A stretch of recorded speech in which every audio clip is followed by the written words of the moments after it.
দর্শক স্বাগত জানাই সময়ের কণ্ঠস্বর থেকে। এই মুহূর্তে আমরা রয়েছি শাহবাগ চত্বরে এবং এখানে আজকে বিএনপির ভারপ্রাপ্ত চেয়ারম্যান জনাব তারেক রহমান শহীদ ওসমান হাদির কবর জিয়ারত করবেন।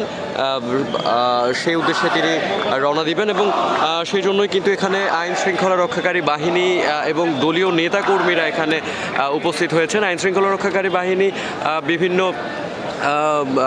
জায়গায় এবং যেই রাস্তাটি দিয়ে বিএনপির ভারপ্রাপ্ত চেয়ারম্যান তারেক রহমান শহীদ ওসমান হাদির কবর জিয়ারত করতে যাবেন, সেখানে কিন্তু নিরাপত্তা জোরদার করেছে আইন শৃঙ্খলা রক্ষাকারী বাহিনী। এবং আমরা জানি যে গতকাল বিএনপির ভারপ্রাপ্ত চেয়ারম্যান তারেক রহমান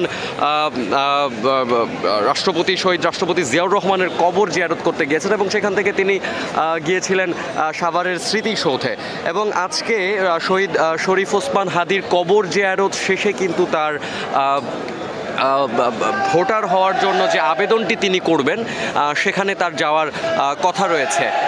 এবং আপনারা দেখতে পাচ্ছেন যে বিভিন্ন নেতাকর্মীরা আইন শৃঙ্খলা রক্ষাকারী বাহিনীর যে নিরাপত্তা জোরদার করেছে সেই নিরাপত্তা জোরদারের ঠিক পেছনে বিভিন্ন নেতাকর্মীরা বাংলাদেশের পতাকা নিয়ে তারা কিন্তু তারেক রহমানের নামে স্লোগান দিচ্ছে এবং সবাই অপেক্ষা করছে তারেক রহমান এই পথ দিয়ে যাবে এবং তারেক রহমানকে শুভেচ্ছা জানানোর জন্য, স্বাগত জানানোর জন্য সবাই আসলে অপেক্ষা করছে। দর্শক, এই ছিল আমার কাছে শাহবাগ চত্বর থেকে সর্বশেষ আপনাদের সাথে এতক্ষণ ছিলাম আমি মোহাম্মদ ইউসুফ কামাল শান্ত।